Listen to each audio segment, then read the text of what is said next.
আমার আমি ছাড়া আর কেউ নেই।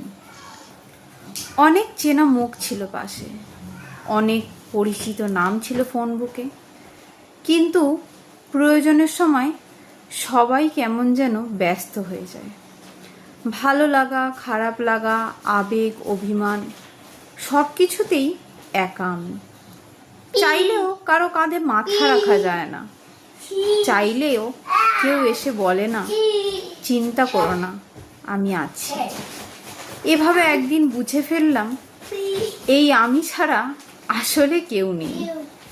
নিজের ভিতরেই নিজের আশ্রয় খুঁজতে হয়, নিজেকেই নিজের সাহস হয়ে যেতে হয়। যারা বলেছিল পাশে থাকবো, তারা সবাই সময় মতো হারিয়ে গেছে, আর আমি রয়ে গেছি শুধু আমি হয়েই।